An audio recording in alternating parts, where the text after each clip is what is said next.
Still Daybreak Africa. If you just tuned in, reaching you, of course, here from my studios in Ondo City. This morning on Daybreak Africa, we shall be looking on effective learning, best guide for primary tertiary students in Nigeria. And with us in the house is, as always, we always tend to go for the very best, the professionals, people that really have something to say, not just anything to say. Now we have Olaluwoye, Olaniyi, Olakanye, a lecturer in the Department of English, Afward here in Ondo State. Good morning and welcome on Daybreak Africa. Thank you very much.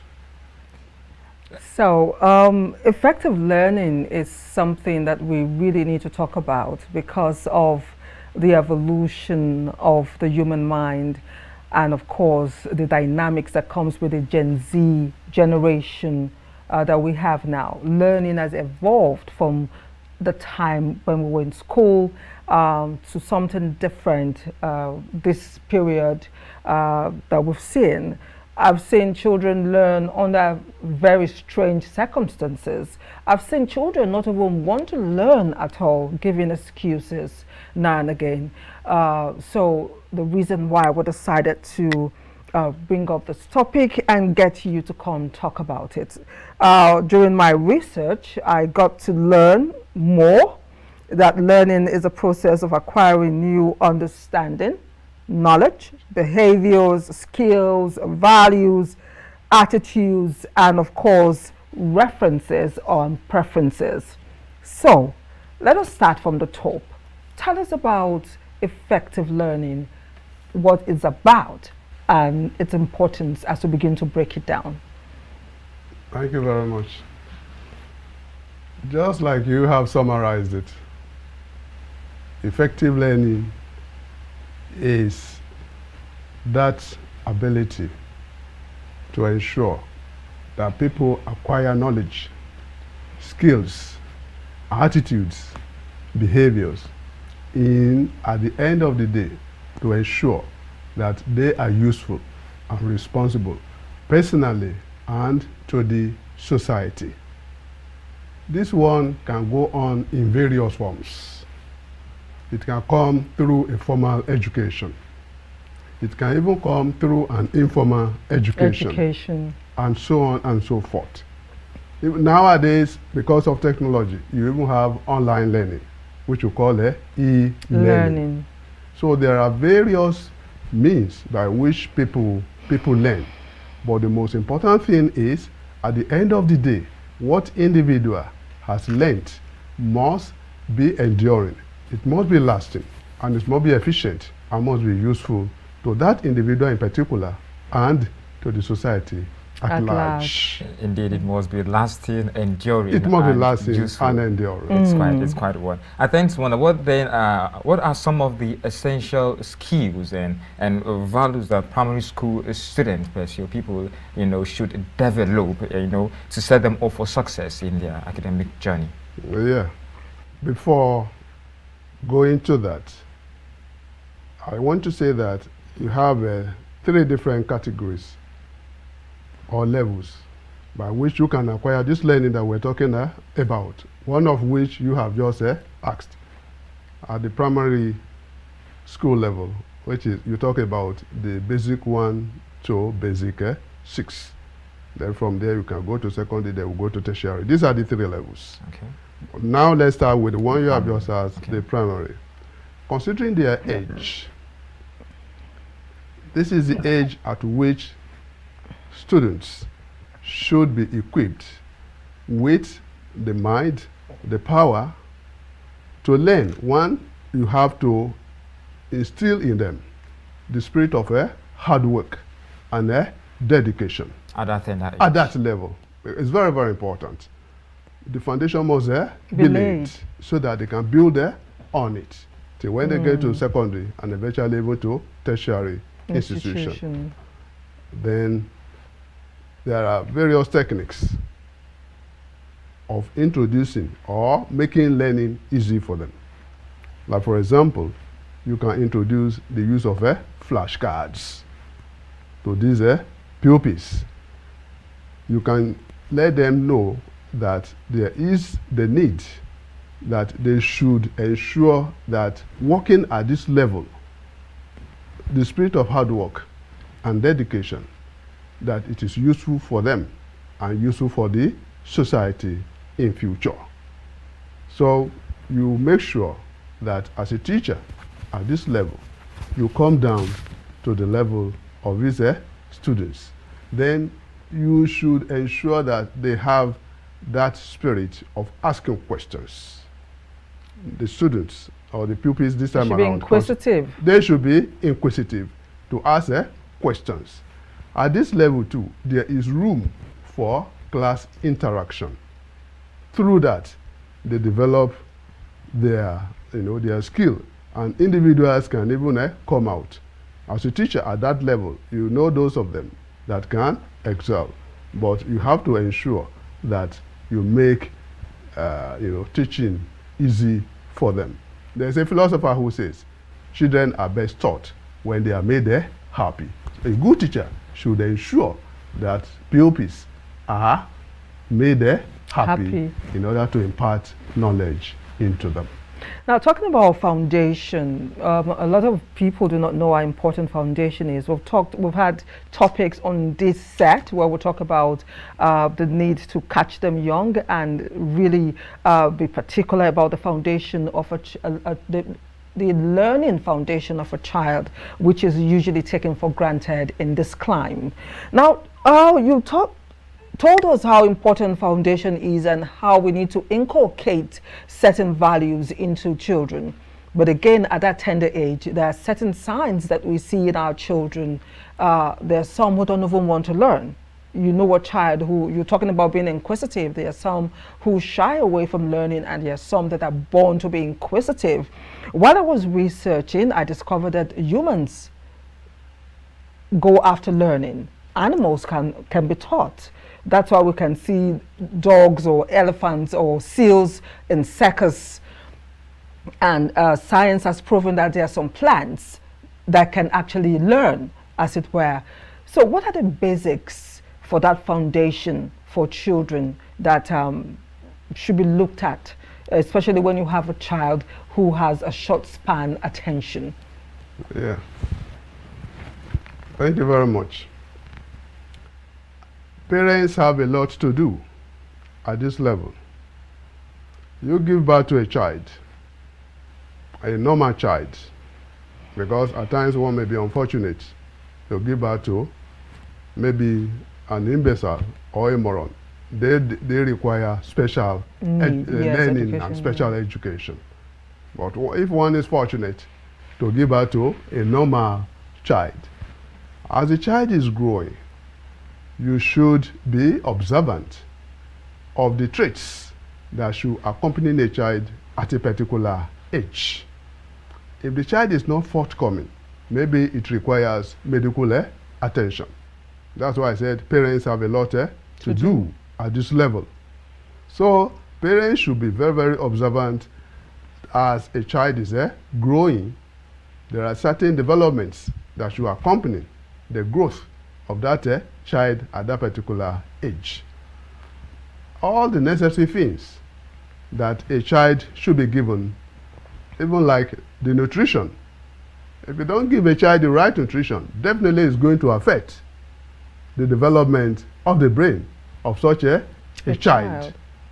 If there's deficiency in the way the child is fed, it's going to affect him or her.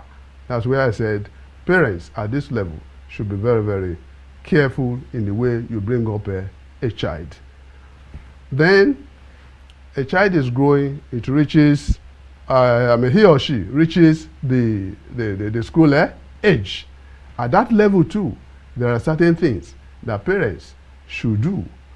Do you have the wherewithal of what that child should be equipped with to bring up the best in that child at that particular time? If you compare the way we bring up our children with the foreign land there, at times you discover that there are so many things like toys and all those things that are made available for the child. In order to get the best. But unfortunately at times we may not have such a thing here, either due to financial constraint or any other thing that can bring out the best in The a particular child. in a particular child in the family. So you did justice to the primary level education, skill and values. You failed to go into secondary and tertiary institution level. Yes. No, I know we're going to do that in stages. I thought we No, I were want still to at the know. primary I level. want to know Yes. more. Yes, Primary level. Initially I have spelled out Yes, the it's a three primary, levels. secondary. So we're going to go Please, step by go step. further. Okay. So I want to add here the place of play. Now, we're still doing primary. You've made us understand the importance of parents being particular of their children, knowing their strength, studying their children, their character, their behavior, their skill, and their perception to learning, as it were. There's some that, oh, they're so giddy that you have to pin them down to learn. Research has shown that play in that stage of primary education, especially early education, that play is a form of learning. Is a first one for me, and as a professional, I would want your opinion on it. The place of playing, or play as a learning process for from 5 to 8 years old. All works and no play. Makes Jack A dull boy. If you have a child, you keep on giving him assignment, or working, and then you don't give room for play. Definitely, it's going to affect The child. the child, particularly the output. Its efficiency will definitely be affected. So there is the need to give room for play. Even at times, it is during this play that we're talking about that you get other things, that the good traits that this particular child has, which you have not observed at this particular time. Our African magic players, some of them, they are detected very early in life. Maybe during a particular play, like I mentioned, that there should be room for interaction in the class. That is where some of these things come in. When you give room for this, for a particular child to play, you get to know whether that child has flair for drama. Some of them they want to act the role of a medical doctor. Some of them want to be a nurse. Some of them will say, during this particular period, it gives room for exposition of so many positive traits that are hidden in that particular child. And the play will bring out this. And a good parent, you should take hold of that and develop those traits to bring out the best in that particular child. You give them roles.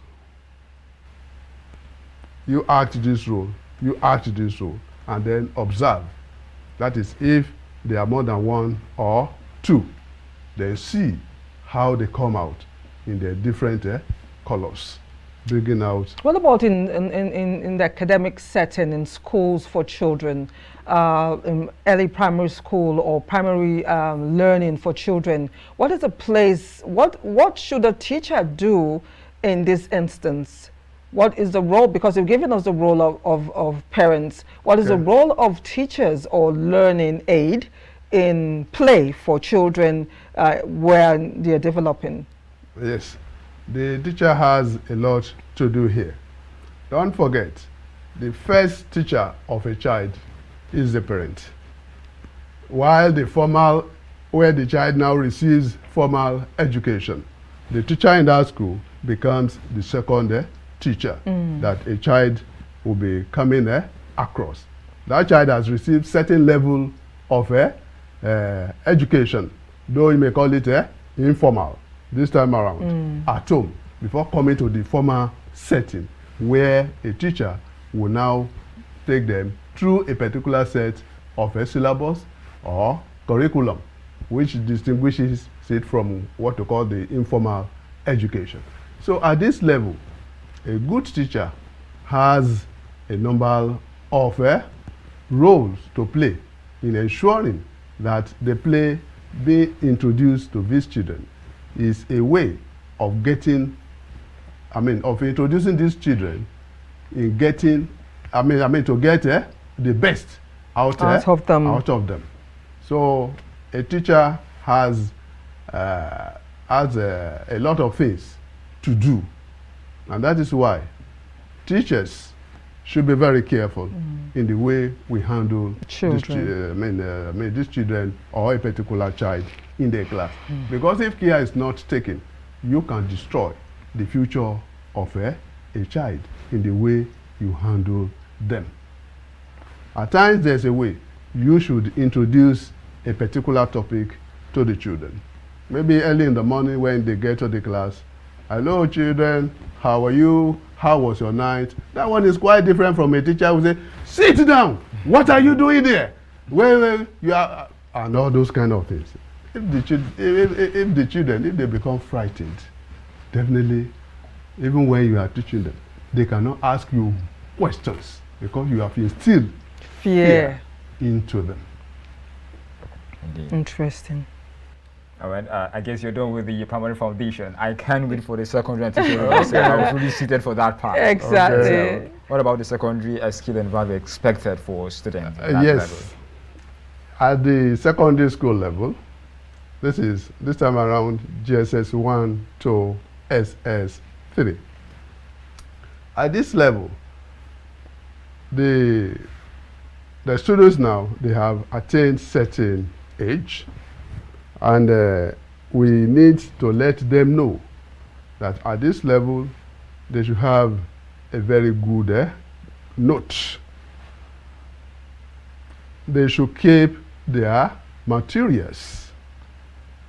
Lecturers would definitely, or teachers would definitely introduce them to some materials which they can use in developing themselves. And then at this level, a good teacher should let the students know that they have to develop that skill of reading, keeping a particular schedule which should be consciously and tenaciously followed. This is how a child can come out in his or her best. Reading and then time management is equally important. A child should know when to play, and a child should know when to read. So the foundation for secondary school, when you leave primary school, basically, it's not like from basic 1, 2, 3, 4 to 6, shouldn't learn how to read, but once they get into secondary school, the reading starts, because that is the next step to tertiary institution. And one of the best ways to do that is to have a timetable. That was a culture that I inculcated, a culture that followed me from, it wasn't that much from primary school, but the moment I got into secondary school, I discovered my strength and my weaknesses. So I had to build on my strength while I tried to beef up the weaknesses that I have in education. And one of the ways I did it was to get a timetable, and that culture followed me into the tertiary institution. Please let them know, tell us more how important having a timetable as a student, a secondary student is, before we go further. Yes, this is very, very important. Don't forget, I said at the beginning that at the primary school, that you should let them know, or should let them have, the spirit of hard work and dedication, even though they are young. But you can introduce it to them. But they will now make use of it more by the time they get to the secondary. When a child has a regular, fixed timetable, he or she knows when to play and when not to play. And this one will bring about critical thinking, evaluation from that particular discipline. And of course, discipline. Because the child is now getting trained. You are training his mind. Try to make him a responsible person in the society at the end of the day. because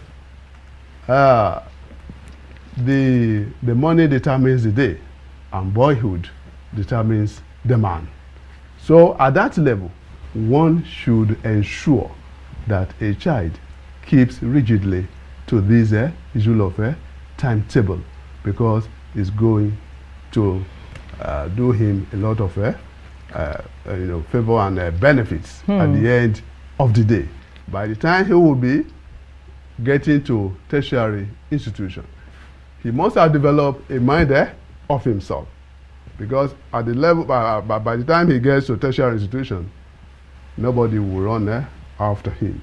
But if he or she has developed that spirit of working on his own and keeping to time, and then managing his time, going to library when he should go to library, and many other things, he will have become a mature person.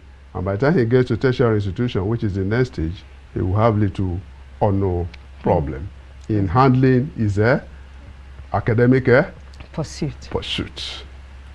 I tend to wonder, what if there was some sort of flaws or lapses in the primary level?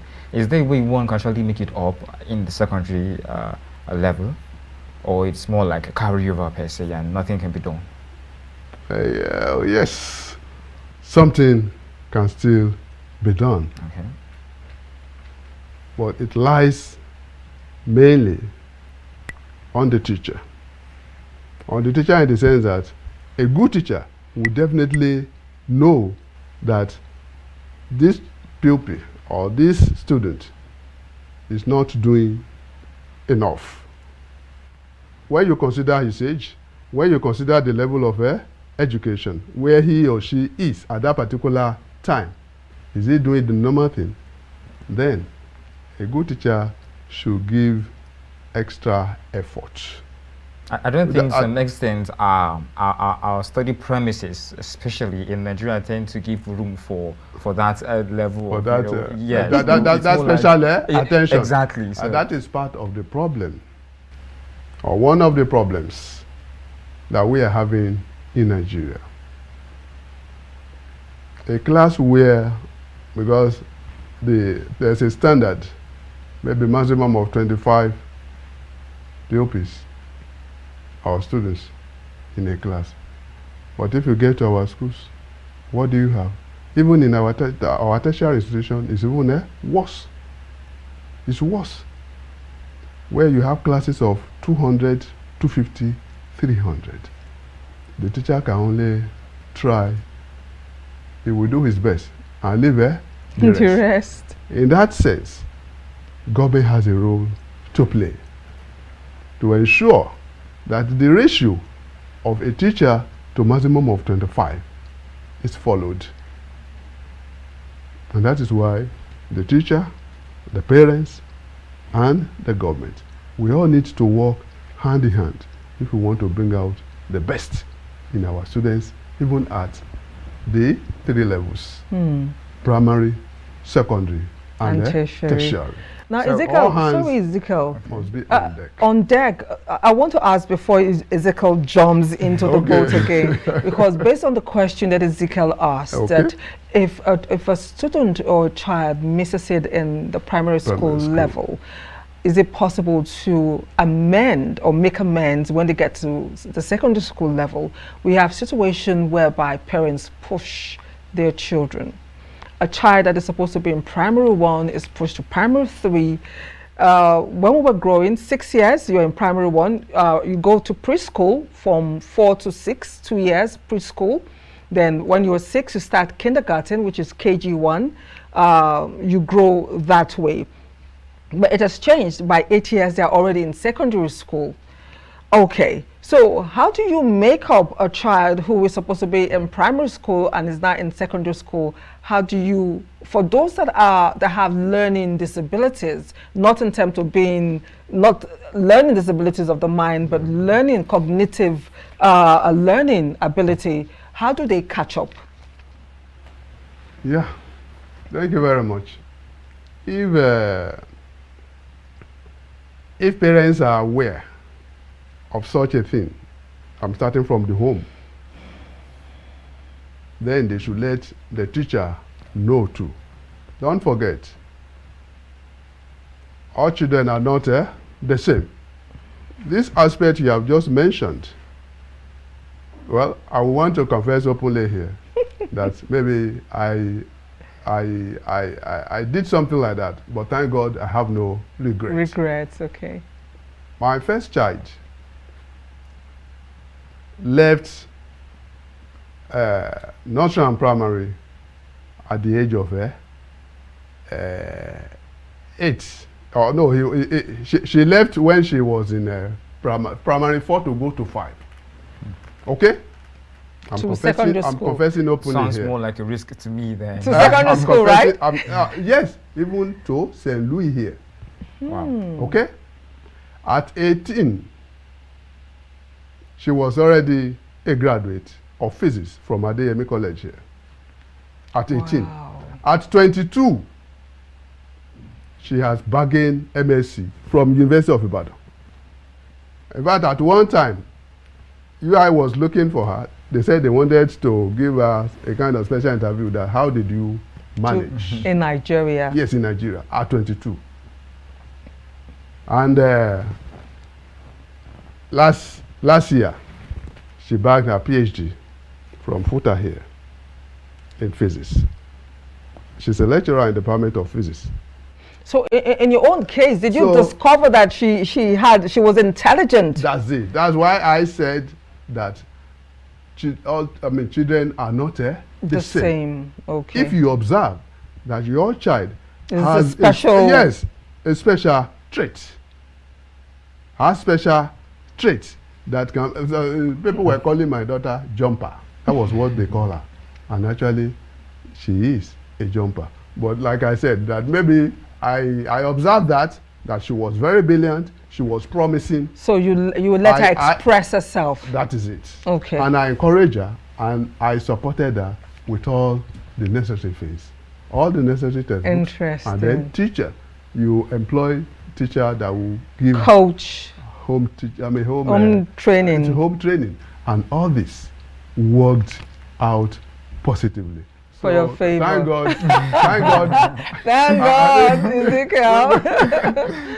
It's really a testimony. It's really a testimony. Yeah, exactly.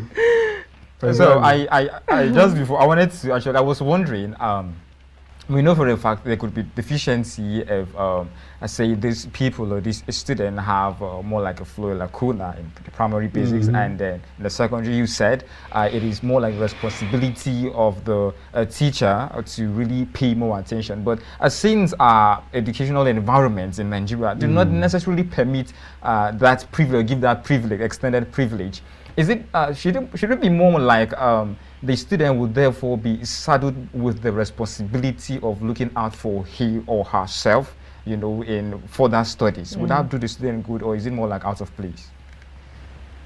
Well, depending on that child, but the child can help himself, but at the same time may not be able to do much. I said it before now, that the parents, that they have a lot of role to play, just like the one I played in the life of my daughter that I've just narrated. So the parent should employ special teacher for that child. Home teaching. Home teaching, a kind of home teaching. So all the lapses that child had while he or she was at the primary school level, the home teaching should be able to bridge the gap and then bring out the best in that child. By the time maybe we get to the tertiary, I will share some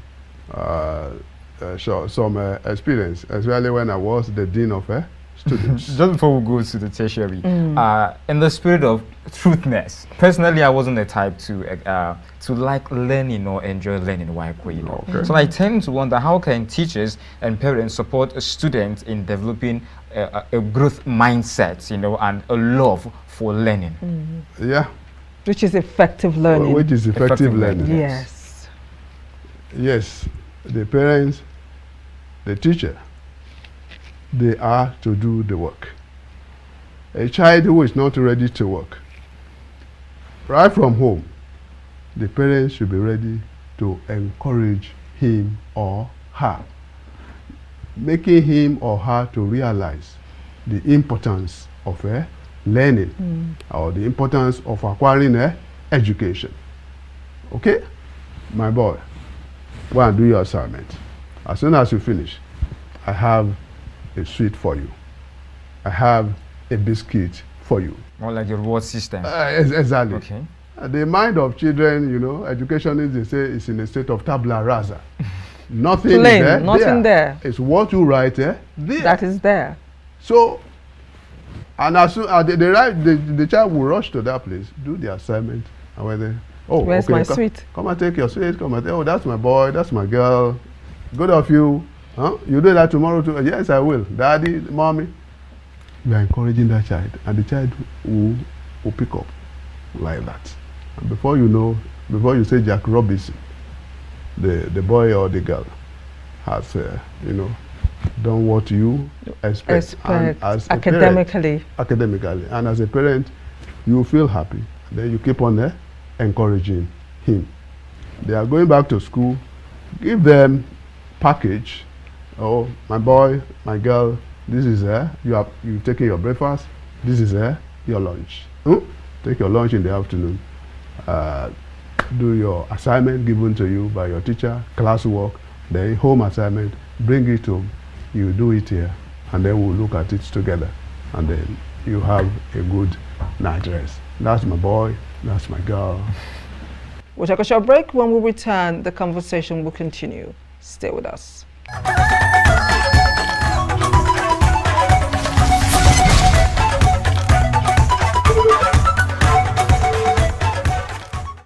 Welcome back to the concluding part of our discussion in the studio, where our guest is still here.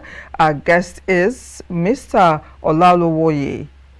Olaniyi Olakanye is the Dean of Student Division of Student Affairs, is also a lecturer of the English department.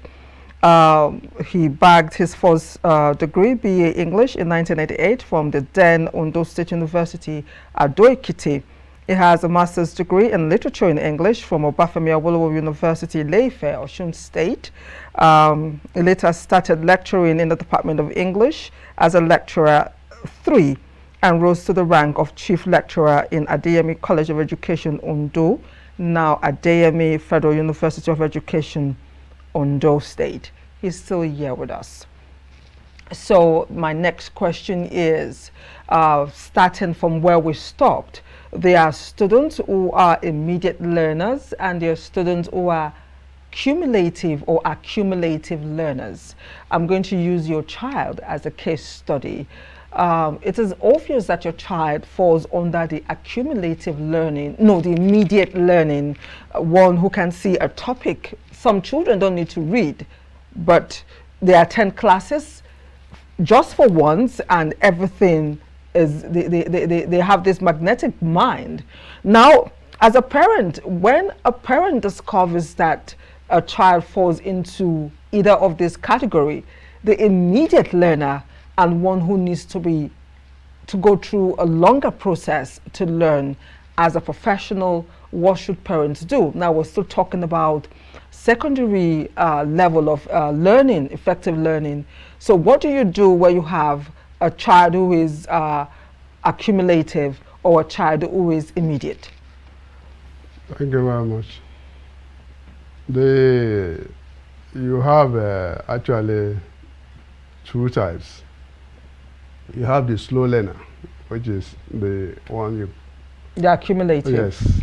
And then you have the fast one, the catch fast, just like that my child did. The slow learner, both parents and teachers, they have a role to play. When you teach a class of 25, you cannot expect the whole 25 to understand or to catch up with what you have taught at that particular... Just like that. Just like that. It's not, naturally, it is not possible. Because just like this saying, they say, we are equally born, but we are not equally talented. Yes, we are equally born, but we are not equally talented. And that is why a child, you taught a class of 25, and then you see one excelling or two excelling at an accelerating rate. Then you begin to wonder.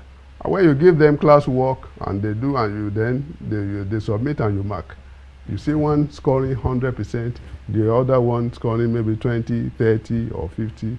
Then as a teacher, as a professional, you know that definitely some of these children, they are not catching up at the pace at which you are teaching them.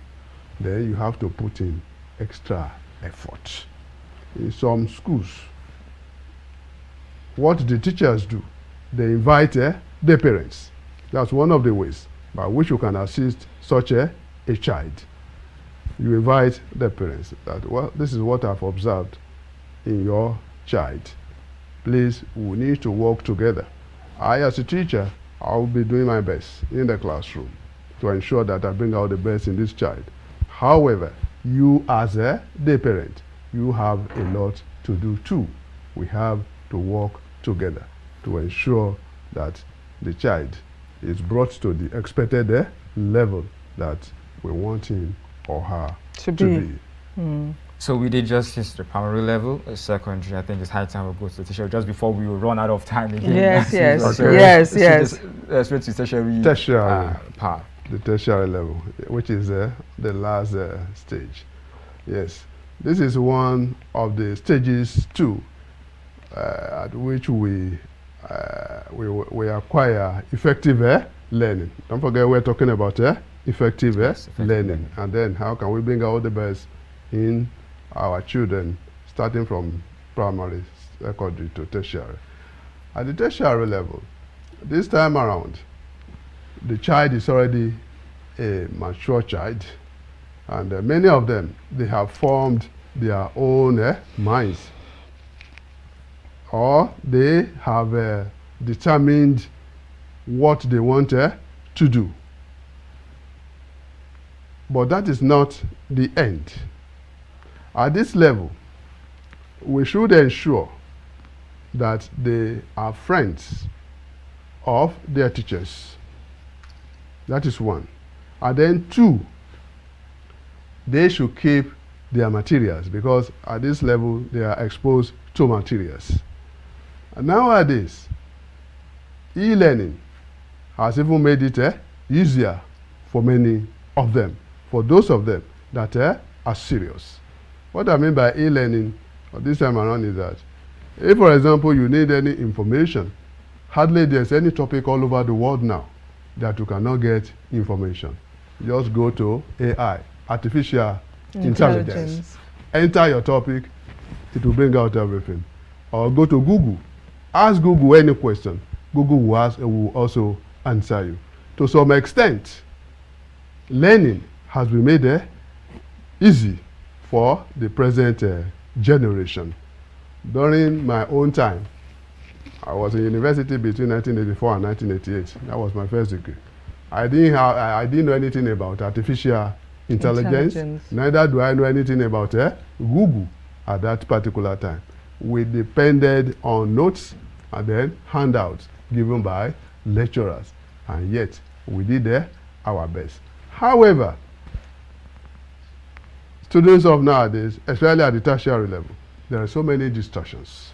And that is one of the areas that students at this level should guide against. Parents should guide against it. Teachers should guide against it. They have so many distortions.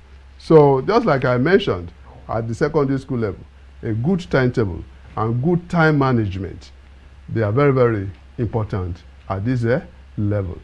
But if we observe that it's one or two of them that is not doing what is expected, we can try to redeem them. I said earlier on that I want to bring out a story about how, what I did when I was Dean of Students in ADM. I left office of the Dean of Students after 4 years in July 31st, 2019.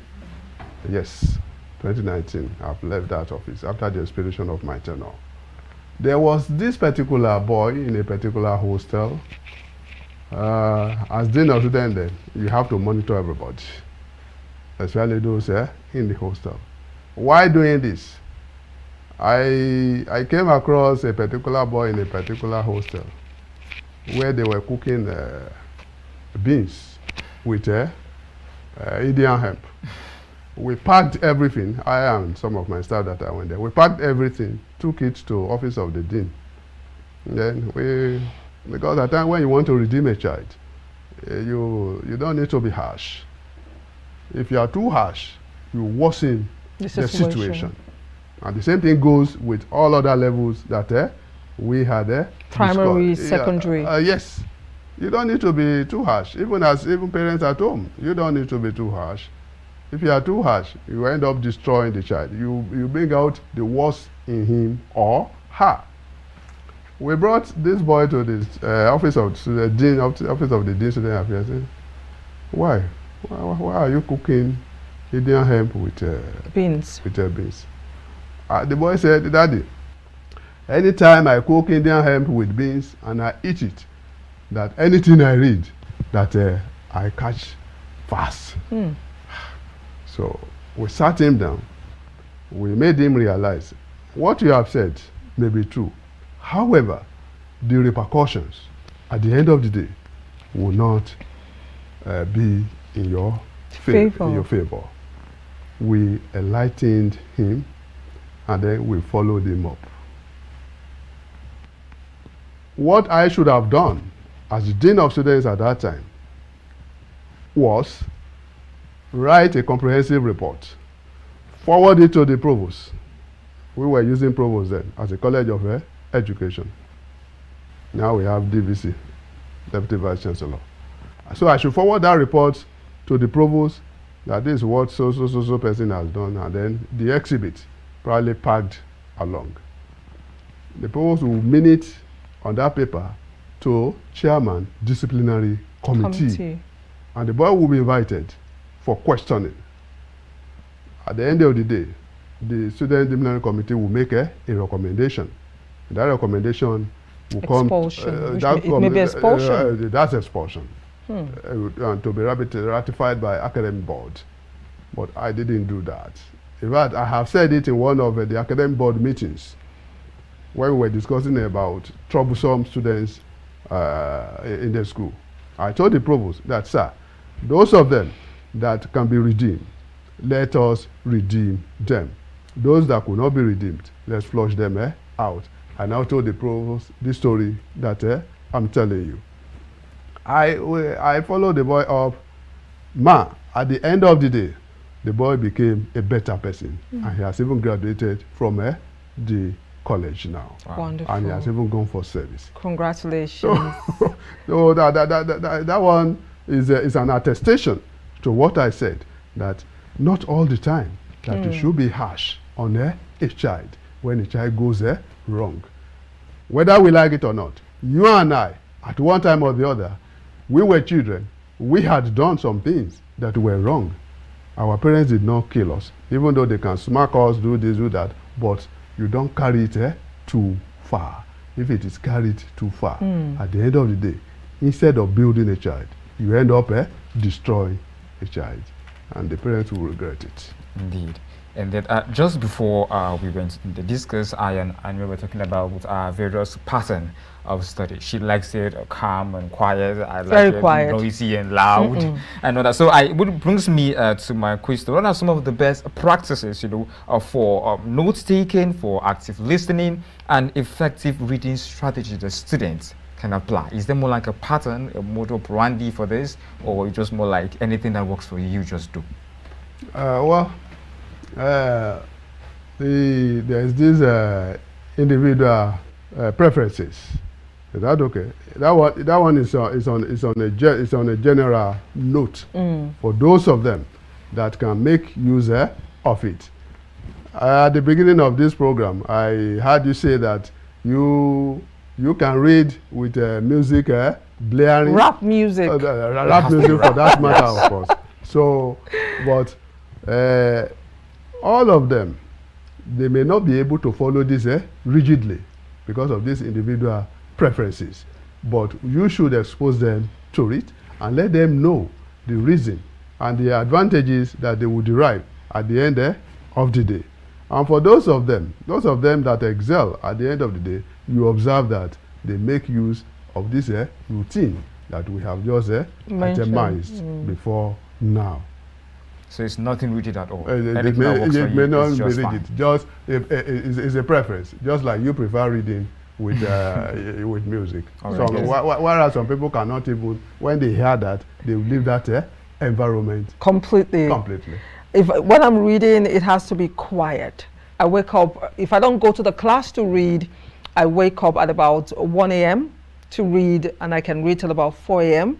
Just when the boys are beginning to wake up and, you know, they're so restless, then you hear music from somewhere. The moment I hear someone start playing that music from that hostel or that flat, the reading is done. I say, okay, time for me to pack up, then I go to bed. So everywhere, but my brother, just like Ezekiel, his name, ironically, is Ezekiel Jeremiah. It has to be rap, not just rap, DMX. And you know how GM's voice is. So that's the voice. That's the voice he reads to, you know. Okay, so we've identified that as a matter of preference. Yeah. Now you talked about distraction, which is a serious problem in tertiary. We have the problem primary, secondary, fine, but because of time, I want to focus, since we've gotten to the tertiary level of learning, distraction, peer pressure. I want to be like my friend. Parties, name it, business in school. There are a lot of distractions in tertiary institutions. How do we handle? What advice do you have for students, for parents, for students, and of course the school? Because you already gave us a scenario where it is possible to redeem a child as a teacher. So what advice or what professional learning skill are you going to impact to those going through this phase, how to avoid distraction and focus on acquiring that certificate? Thank you very much. Starting from home, the parents, they have a serious role to play here. When you, some parents, they make a kind of mistake nowadays. Once their child gets admission to higher institution, they forget everything about that child. No visitation like is done in secondary schools. They believe the child is now an adult, and it's a greater mistake. So many children, they have gone astray. They have forgotten that that child is still growing, is still learning, and one thing about learning is that it's continuous. You learn till you die, until the brain stops functioning. That is when you stop learning. So the parents, I want to advise parents should ensure that you visit the school of your child. I mean the institution. Now we're talking about tertiary institution. Even though it happens even in secondary school too, you should visit the school of your child. And if it's a university or college education or polytechnic, also visit there. Go to office of the head of department. Sir, I'm so person, parent of so person, a student in your department. Sir, please, can I have an idea of how my child is faring? And we do it in Adeyemi. Parents come around and we tell them how their children are faring. Some had done that and they have discovered that their children, some of them did not even come to class. They have strayed away. Through that, they're able to bring that child back and retrace his steps and then bring him back to the track. That is one of the ways by which you can do such a thing. Then in the school too, the institution has a lot of things to do too. We're talking about distraction. You can bring in activities that can bring positive changes to the lives of the students. There you have football, you have inter-faculty matches, like we do in Adeyemi University of Adeyemi Federal University of Education. We have inter-faculty. When we were still at Adeyemi College, we were having what we call inter-schools faculty. I mean, inter-schools play. I mean, match. Education, School of Science, School of Languages, all these things. This is a way of bringing the students together to interact and to learn, because it is not only in a classroom alone that we learn. One may be formal, one may be informal. That's what the difference between the two. So the school also has a role to play by bringing in activities that can bring positive changes. And this one will take away the mind of the students, instead of being distracted on the wrong track. Instead of engaging in negative activities. If you bring up this type of activities that I've just mentioned, like the case of match, it will assist them. Government too has a role to play. Government should ensure that facilities that should be on ground in every institution should be made available. Because if these facilities are not there, like maybe in the area of sports, if the facilities to bring sporting activities, if they are not there, the things that can attract, don't forget they are youth. They are youth, and then they need things that can, the things that can attract them at that particular level. And if all these are done through the parents, through the institution, through the government, by doing what they are expected to do, the issue of distraction will be greatly minimized, if not completely eliminated. As individuals, how can a student avoid distraction? You've given us parents, the institution, you've given us government. What advice do you have for the student? For the students? To avoid distraction and focus. Yes. A student that wants to excel, one should be focused.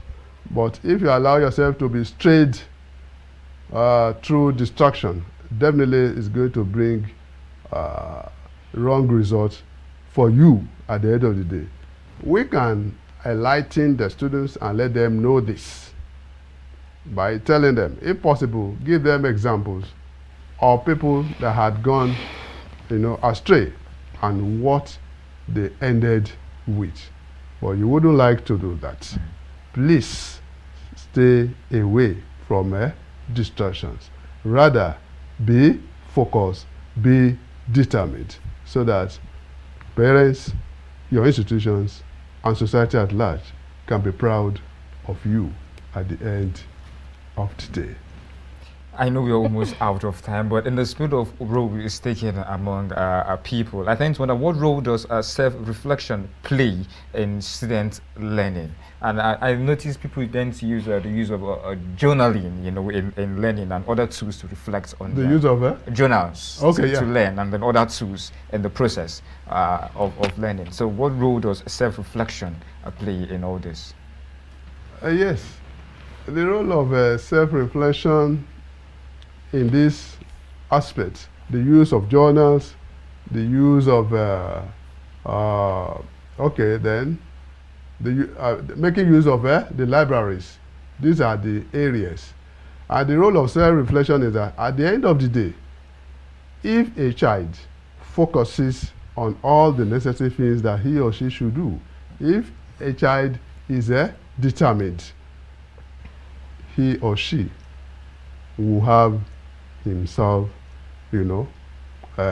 excelling in that particular institution, and not only in that institution, but he will have a self-fulfillment at the end of the day. In this case, examination is key then. That is it. All right.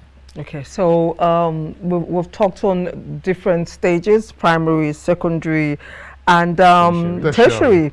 Most of the questions we gave to you, you responded to them. I knew when you were coming, you have prepared information that you want to give out for effective learning. So we want to give you the opportunity before we go to give us that information so the Gen Z generation can learn. Yeah, thank you very much. This present generation, for them to have effective learning, I want to advise that right from the primary school, they should develop the spirit of hard work, the spirit of dedication, the spirit of inquisitiveness. When you are inquisitive, you ask questions. And when you ask questions, information is given out. And from there, you are informed instead of being deformed. Because if you don't ask for information to be informed, you become deformed at the end of the day. Not only that, this present generation, I want to advise that they should be focused. See, because there are so many things to distract them. So if you don't remain focused, you may have yourself to blame. The present generation in our institutions nowadays, you should remain focused. If you leave that level, if you go to the tertiary institution, the spirit of self-will, the spirit of independence should be developed at this level. And then you should be thinking of a brighter future. You should be thinking of how to be relevant in the society, how to be useful to your parents, and at the end of the day, be useful to your nation, which is one of the ways by which we can build a good and brighter Nigeria that we are all looking for. But we need to work hard to ensure all hands must be on deck. Everything should not be on the government. Individuals should work hard to ensure that we do our best, and at the end of the day, God bless Nigeria should be on our lips. Amen to that. That's, you've spoken for the students. What about the parents? Yes. Parents should monitor their children right from the basic school through secondary to tertiary. I mentioned before now that some parents, once a child goes to school, and that's all, they will not visit that place to ask of the performance of that child, so that if there is need for them to come in, they can do that on time. And it's teaching time saves 9. Many parents, they've had themselves to blame in this area. It is true, you need to work as a parent to get money to train your child, to give them good living and all those things. But that is not all. What is the essence of getting money? But at the end of the day, the child or the children you want to spend the money on, you have nothing to show for it at the end of the day. Only regret. So parents should live up to expectation by giving their their children the best, starting from good food from home, going to visitation in their schools to ensure that the child is there or the children are there, and then they can know whatever is happening to that particular child or to the children, and they will do the right thing at the right time. You want to add more? Yes, I wanted to talk about the role of government. Okay, go ahead. We'll give you that opportunity. Yes, I've talked about parents. I've talked about the students. About the students themselves. I've talked about teachers too.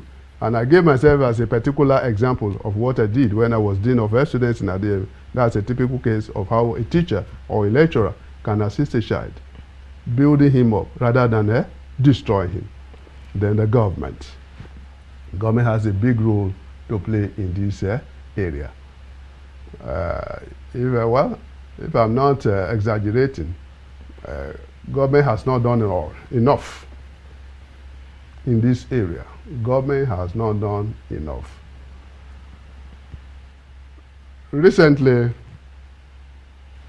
it's news all over Nigeria that federal government supported a kind of a group with 90 billion naira to go on a Hajj, and they equally do it for the Christians. But for this particular year, 90 billion naira for people going on, pilgrims going to Mecca, and the same federal government gave 1 billion naira to about 12 institutions for renovation of hostels.